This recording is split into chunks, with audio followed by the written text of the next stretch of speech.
This podcast is for informational purposes only and does not constitute legal, tax, investment, financial, or other advice. It is not intended to cause or induce breach of an existing agency agreement. Hello? Hello? Hello? This is the Vancouver Commercial Real Estate Podcast.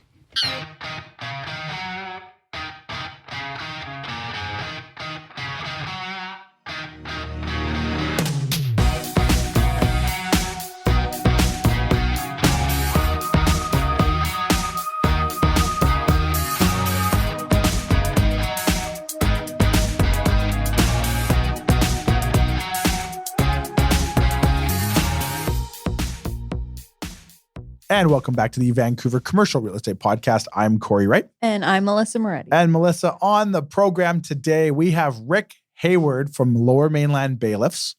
I know what you're thinking. Why do we have a bailiff on the show? Bailiffs are bad. Bailiffs are not bad.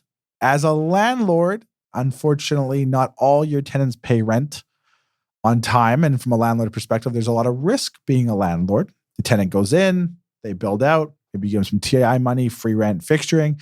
Tenant doesn't pay their rent, or they string you along. Ric's job, unfortunately, becomes part of the landlord cycle from time to time. So we have Ric on today to talk all about the role of a bailiff and what that looks like if you're a landlord and you are in trouble. He also shares some funny stories with us about some of the situations he might have found himself in or other bailiffs might have found themselves in. So always great to have Ric on the program to talk about the role of a bailiff. But Melissa, how are things in your world? I caught the Adam and Matt's last podcast where they were talking all about the BCREA and the predictions for the year, the economists, everything like that. I was really pleasantly surprised about how they broke down demand and transactions and transaction volume. I'm thinking this is going to be a really busy year for you guys on the residential side. Yeah, we're feeling it already. We're feeling just, a lot more of a buzz, a lot more action. I think the big thing right now is that people are getting prepared. So maybe transaction volume isn't, skyrocketing, but you can feel the preparation for what's coming. One takeaway I had after listening to their podcast was, and this was a point I never thought about before, is one reason why maybe the inventory levels were so low last year, obviously interest rates, but a lot of people had locked in probably in 2021 or maybe 2022, where they've got these like record low rates that if they wanted to sell, they'd be signing up for a much higher rate, which may have obviously deterred them from doing so. So it'll be really interesting to see how things play out. And they mentioned on the program too about 2025, 2026 is kind of that big year where a lot of that stuff is coming up. I read an article before where I think someone said 2024, 2025, but nevertheless, 2024 to 2026, there's going to be a lot of people that will be getting renewed in rates. And obviously if you're on a variable right now, you're already feeling it. Yeah. But those people who are coming out of those record low fixed rates will probably be in for a little bit of a sticker shock on what those new ones will look like. So it'll be interesting to see how that moves forward. And without further ado, let's get to our interview today with Ric Hayward of Lower Mainland Bailiffs Limited. All right, let's go.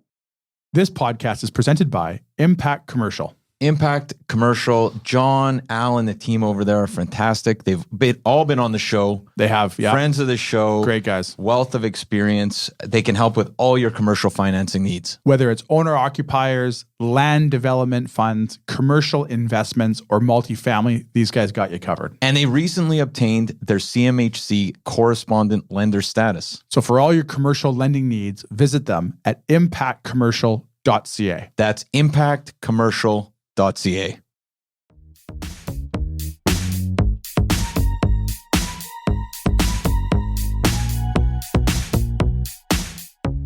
We're here today with Ric Hayward, owner of Lower Mainland Bailiffs Limited. Ric, how you doing? I'm doing fantastic. How are you? Good, thanks. Well, Ric, thanks so much for taking the time to join us. Obviously, we're going to dive into, but maybe an uncomfortable topic for some people, but I think it's really important that landlords understand how this process works. But before we get into that, Ric, can you tell us a little bit more about yourself and Lower Mainland Bailiffs?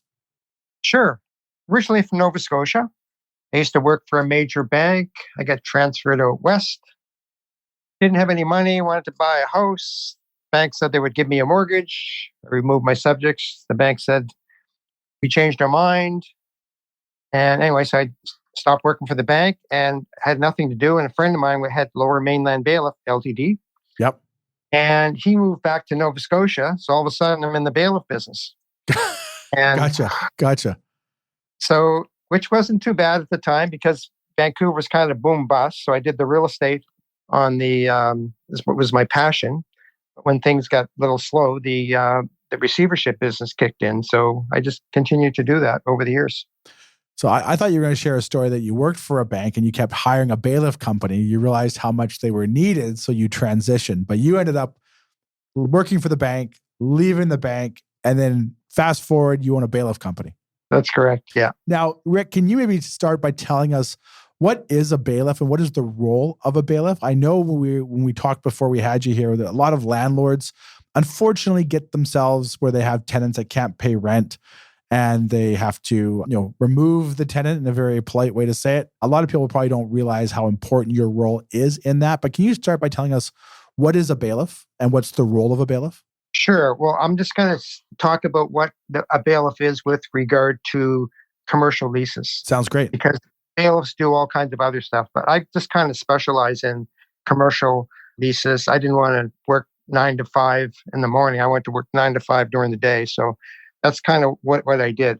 So what we do is under the laws of British Columbia, there's a act called the Rent Distress Act. Okay. And if there is rent owing, the landlord has a lien on the tenant's assets. And if the tenant doesn't pay, the landlord can sell those assets. And that's what they get a bailiff to do. Okay. But, these days, you don't really want to sell the assets of the tenant. You just want them to pay or at least pay attention to you.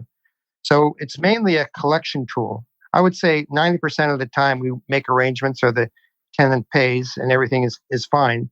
And 10% of the time, if the tenant leaves the country or goes someplace else, we have to sell the assets. But it's mainly a collection tool.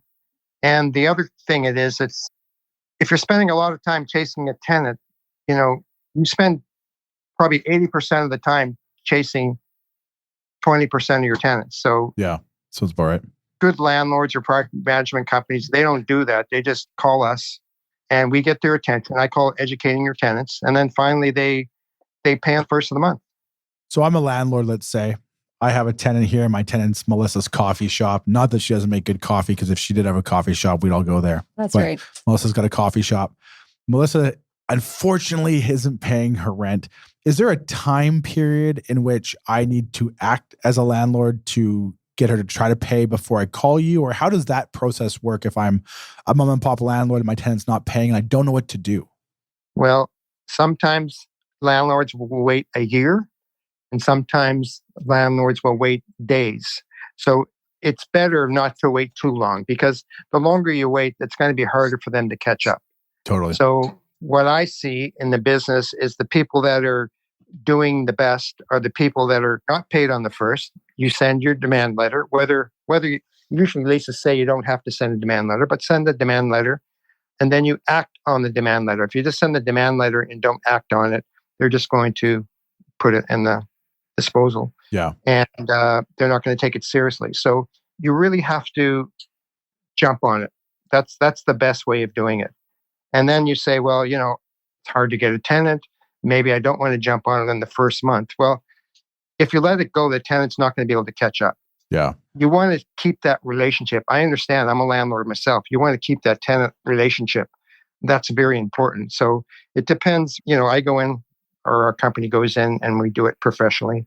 I find when I go see them, it's, you try them to cooperate as well. Because if you just go in with a big stick, they're not going to cooperate. But if they cooperate and you're saying, look, you're using the landlord like a bank, and the landlord isn't a bank. They have to act like a bank, and we have to take security on your goods. And usually, they'll beg, borrow, and steal or something and pay up, or either work out, which is some kind of arrangement which everybody's happy with. Yeah. And that's mainly what happens. So if I understand you correctly, so Melissa's my tenant here. She's not paying her rent. I send her a demand letter saying, hey, pay up in 5 days, or my good friend Rick's showing up. She doesn't pay. Maybe she ignores my letter. Maybe she kind of just sloughs it off. I now contact you. You will then step in. You will deal directly with the tenant, make them aware of their shortfalls, and then try to, hopefully in a good case scenario, try to negotiate something with them to get caught back up? Yes. The only thing I'd do different, what you just said, is I wouldn't tell them you were sending a bailiff in, because sometimes they do stupid things like move out or move something that's important off the premises. So you want to, elements of surprise works very well, because if we go in there and they're surprised, we get their attention, and usually we're able to work things out. And that's what everybody wants.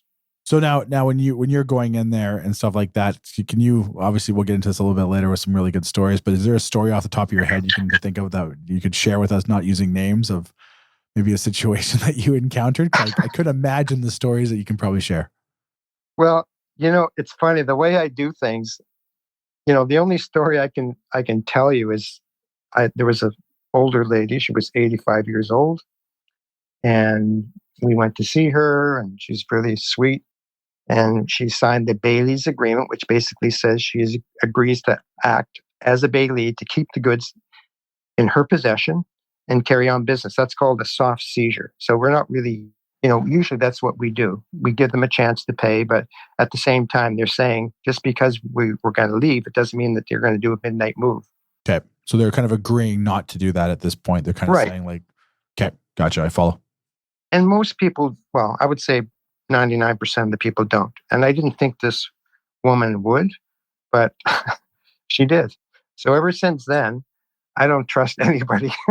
So for our listeners' sake, when we talk about midnight moves, it's literally where one day they're there, next day they're gone. And throughout the night, usually they're moving out the business or the business assets.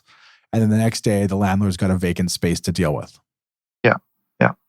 If you want a good story, I know of another company, and somehow Tenant was very upset. I'm not too sure how they handled it.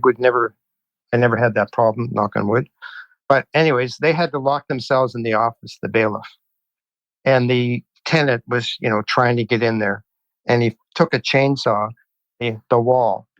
And the bailiff inside was, phoning the police and everything else. And so that was pretty crazy. So the bailiff gets into the premises of the tenant, locks themselves in to kind of secure the place, I'm guessing.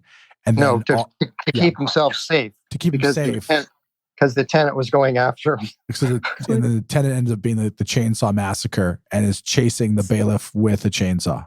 Yeah, and he locks himself in the office, and the tenant starts to get the chainsaw come through the door. This is not Melissa's coffee shop, by the way. This is not Melissa's coffee shop. No. She is definitely would not. She is not that kind of coffee shop. She's much more of like a machete type of girl. I couldn't see her as a chainsaw. Nunchucks. So, Rick, that leads me to my next question. So, you go to the 85-year-old lady's, place of work. She signs what you call a soft seizure. What is the landlord entitled to with regards to the tenant's assets? What happens if she has some stuff there that's personal versus some stuff's in the company name? What's the landlord actually entitled to? Well, under the Rent Distress Act, there's other people that may have liens on that equipment. Like, as I said before, very seldom we sell the assets. We basically just want to get the tenant's attention to pay. And we're like a collection tool. And most of the times we can do that. But let's just say, let's take the other scenario, which doesn't happen very often, but it does. The landlord has a lien on the assets. So the tenant isn't paying, and maybe it's a construction company or, there's assets there. So then that lien that the landlord has on the assets is subject to a lot of other creditors. And some of the examples would be, maybe this tenant wasn't paying the wages. Maybe they weren't submitting the employee deductions. WorkSafe BC, all these government agencies come into play. Maybe some of the equipment is leased or rented. So you have to do a lien search, and that determines who is out there before you even begin the process.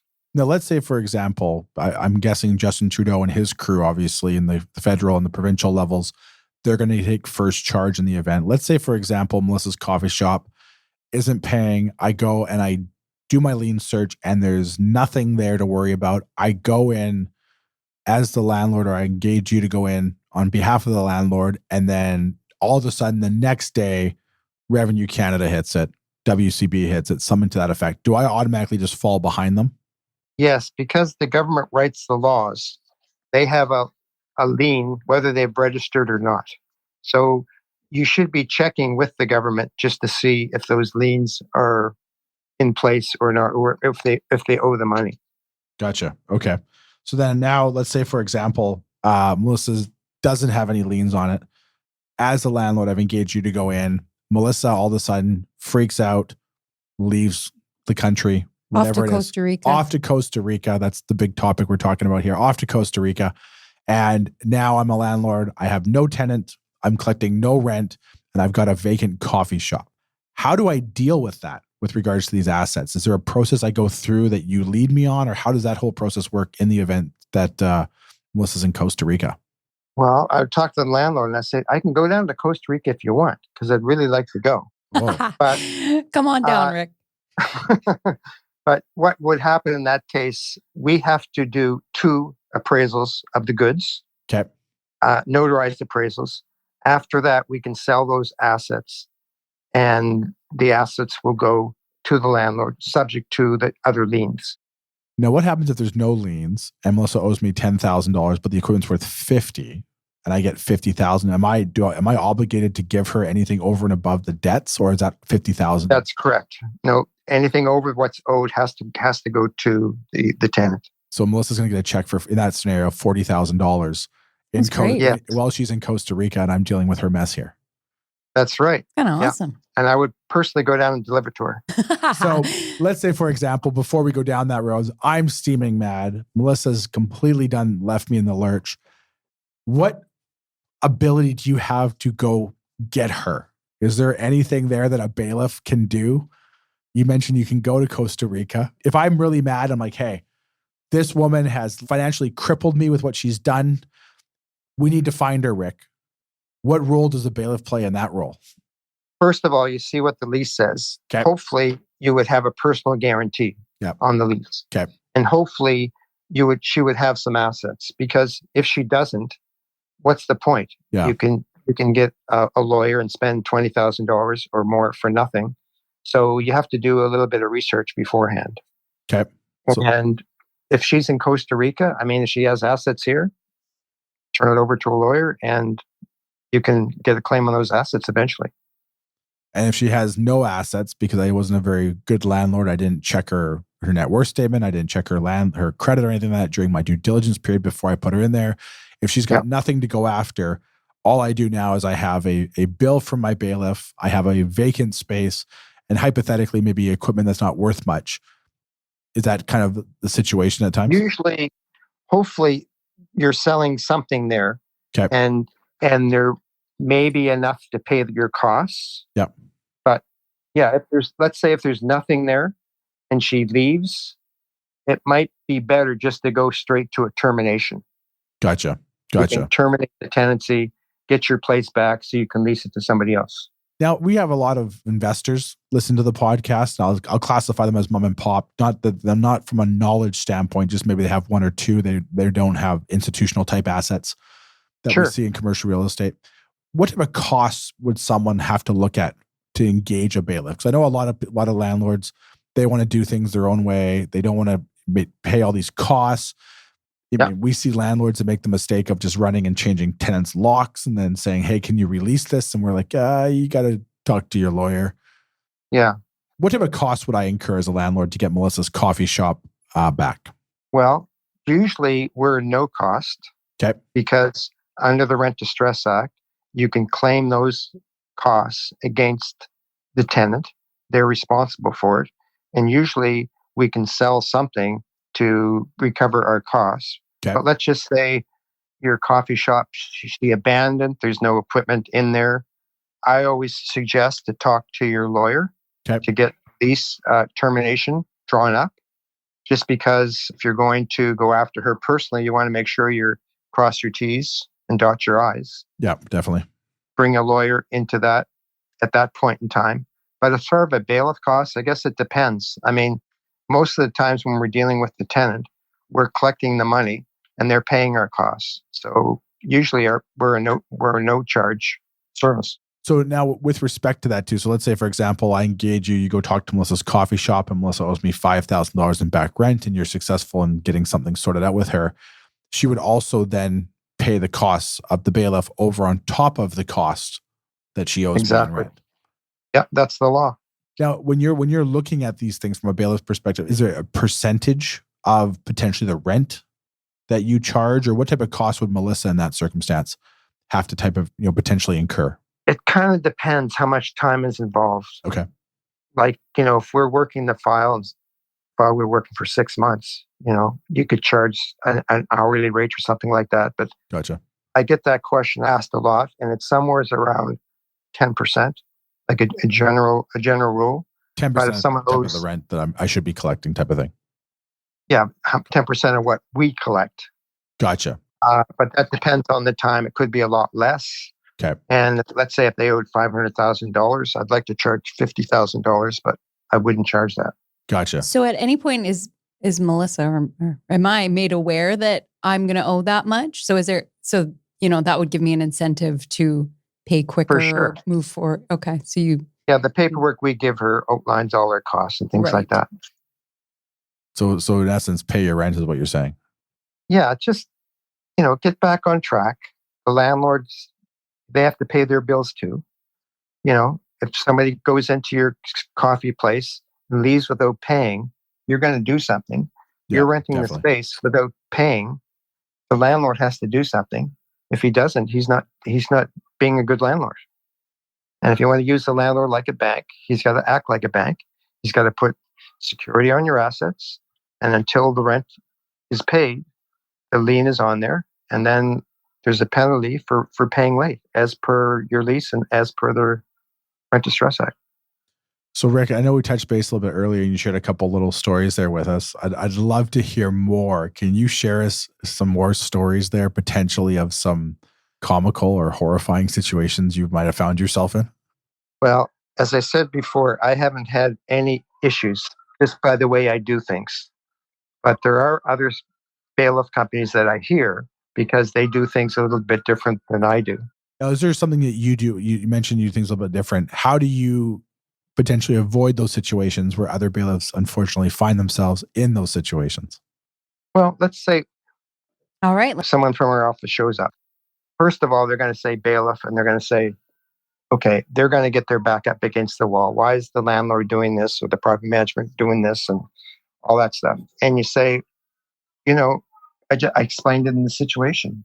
And eventually you sit down with them and see who they owe, what position they're in. We're kind of like a mediator. And, do you owe wages? I want to see what kind of position they're in. And if they owe, we did a restaurant not too long ago. He owed GST $180,000. They owed, wages $40,000. So they owed Revenue Canada like $250,000. So it was like probably $500,000. And the restaurant might be worth, I don't know, what's a restaurant worth these days? Their equipment. And so you go back to the landlord and say, he's in a bad position. I'm not too sure if he can get out of this or not.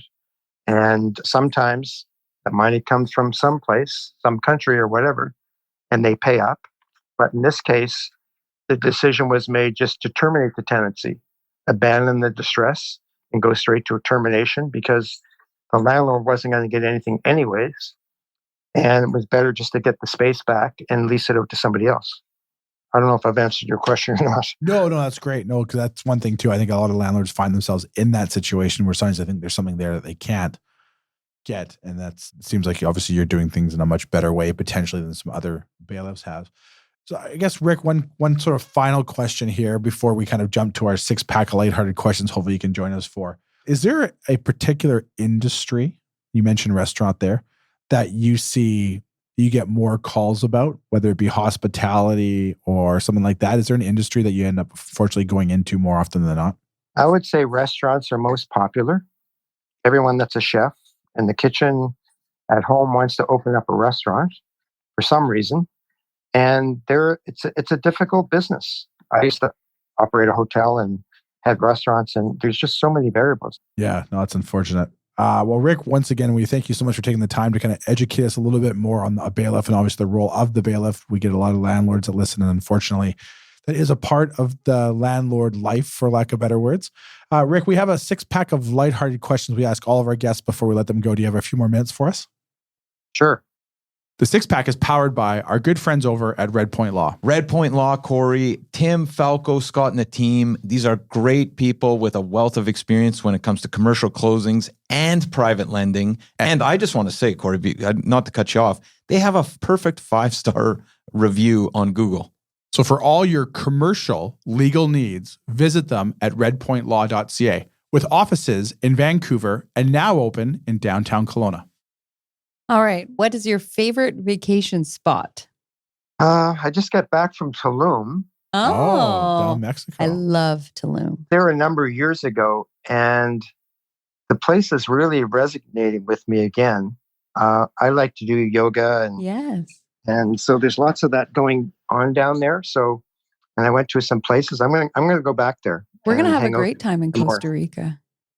Yeah, and I'm going to Costa Rica in March. So, there you go. Fantastic. Maybe Melissa's going to Costa Rica in March now, for all we know.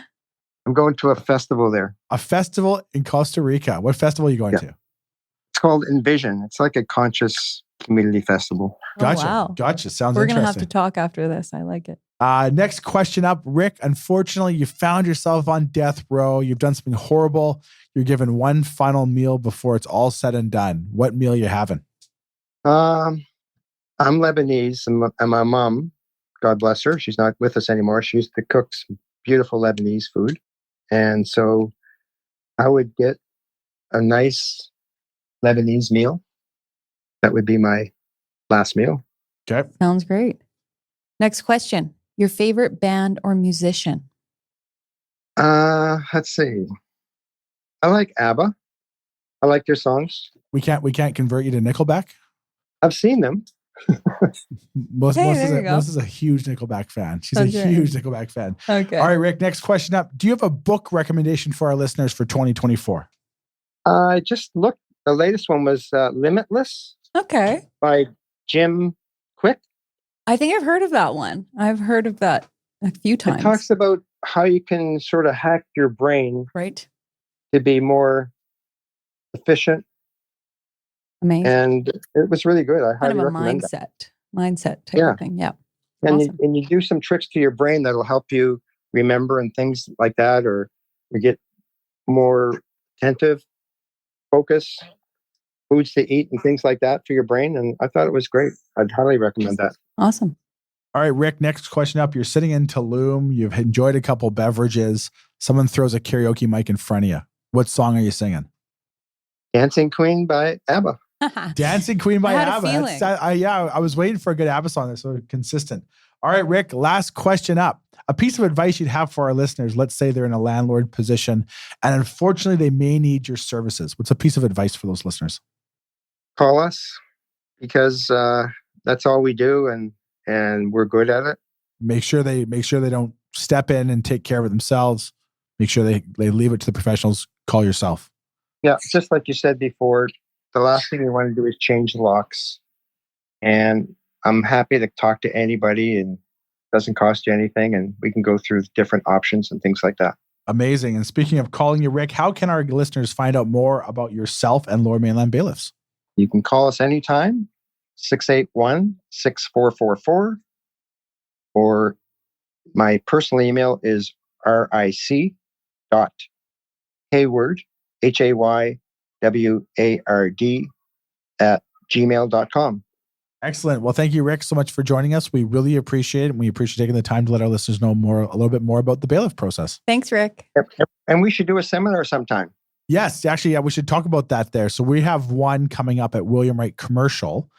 Rick, do you have the date by chance in my top there? Yeah, it's March 25th at 10 a.m. 10 a.m. So for all those listeners that want to learn, there'll be an email link. Maybe we'll put it into the show description that you can click on to sign up for the video webinar, where we're going to be explaining to landlords a little bit more about the role of a bailiff.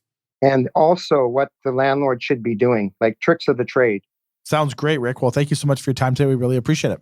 All right. Thank you. Thanks, Rick. Bye, Take care. Rick. Have a great day. Bye-bye. Bye.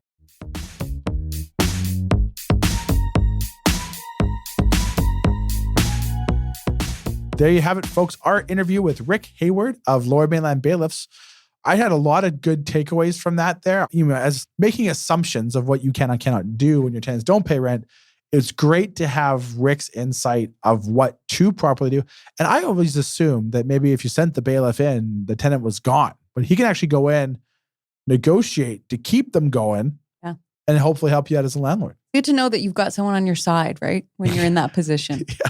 There's probably not a lot of people because I'm sure the tenants don't like you. That's right. Right. And as a landlord, it's always your fault they're not paying. It's never their fault they're not paying you. It's your fault that they're not paying you. That's right. Right. So, Melissa, we also talked before we started here. You just got a brand new condo. I did. I just purchased a condo. Very, That's right. very exciting. So I'm going to guess, as a non-residential realtor, Okay. if a residential realtor just recently purchased, you got to feel that's the bottom of the market. You know what? I seriously think I timed it so well. It just worked out that way. It's not like I was like, okay, like, with my spreadsheet trying to calculate when the bottom of the market was. Yeah. It just kind of worked out that way. But I just knew it was the time to just go in hard. And well, I would like to ask, and I won't ask you while we're recording, I would love to know how much a 14,000 square foot condo costs in Vancouver, because I couldn't imagine what you paid for it. I would love to know too. That's not what I bought. Yeah, we'll just have to go down and talk to Adam. Divide that by a few. We'll just go down and talk to Adam downstairs, because I'm sure he's got a 14,000 square foot condo on top in of Costa Rica, probably. In probably Costa Rica. Right. He's probably got Vancouver. a couple. He's got property in Kelowna. It's probably worth $1 billion. That guy never even shows up anymore. He sends us in all the time. Melissa, for those people who want to buy, sell residential real estate, how would someone get a hold of you? Yeah, you can call me 778-869-4477 or email me, melissa@vancouverrealestatepodcast.com. And Cory, how can people get a hold of you? For all their commercial needs, they can reach out to our Vancouver office at 604-428-5255. You can drop me an email, cory@williamwright.ca, or visit our website, williamwright.ca. Sign up for the latest and greatest news. Awesome. And we'll be back next week with another great episode. We have Josh Gallardi of Orion Construction, who's got an amazing story there. I've been trying to get Josh on the program for a while. We're very fortunate to have him join us next week. So make sure you listen for that one. Awesome. Thanks, guys. Subscribe today.